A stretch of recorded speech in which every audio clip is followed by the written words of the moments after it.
It's a feared training area that tests troops to the edge of failure. But where did the National Training Center's story begin? I've come to meet the Commanding General of Fort Irwin to find out. Good morning, Sean. Hi. Welcome to Fort Irwin. It's great to have you here. Thank you. It's great to coming out to see us. It's great to be here. Come on in.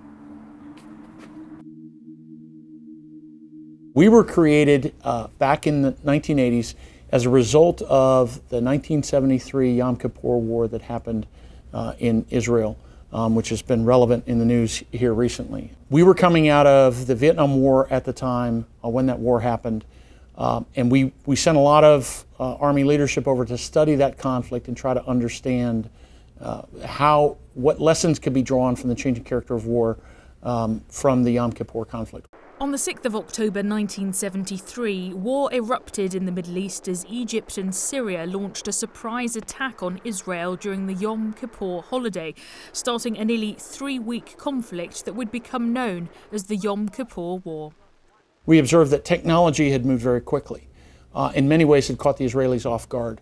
The second that we observed was the growing lethality of tank-on-tank engagements.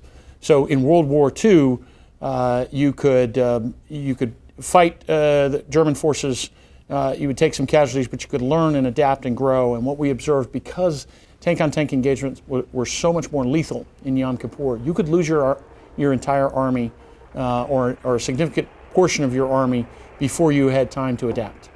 And that was a significant change for us. The third was what saved the Israelis was their investment in training. And they had really worked very, very hard to invest in a high-quality training program, which made them much more adaptable to surprise. So they were able to anticipate surprise.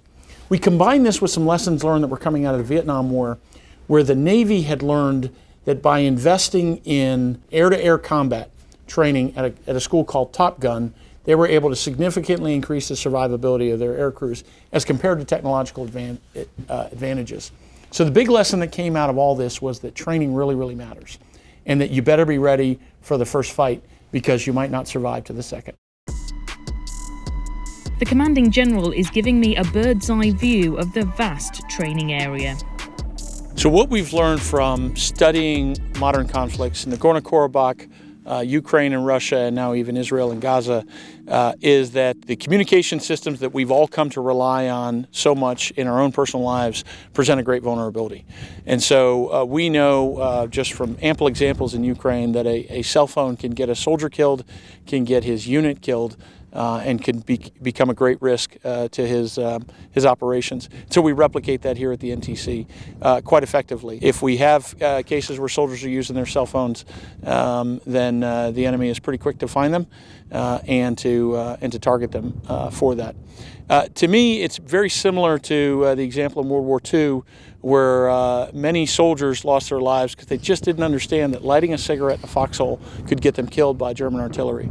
And so in my mind, the cell phone is the new cigarette in the foxhole, and we'll have to manage expectations for our soldiers and help them understand just how dangerous a cell phone can be. And the battlefield is so much more complex that the battlefield is now very much a thinking man's game because of the amount of capability that your enemy has to see and detect you in virtually any spectrum that's available. The constant vigilance that a soldier must have to ensure that they're not being detected, and if they are detected, that their activity is not understood for what it is, but is perceived to be something more benign. That's a very important lesson that we try to teach.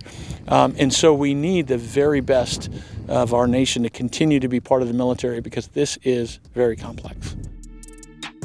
The National Training Center will continue to adapt its training scenarios to reflect current conflicts whilst trying to anticipate emerging threats in the future. Sian Greszczyk, Forces News, Fort Irwin, California. Thanks for watching. For more from Forces News, like and subscribe to our channel.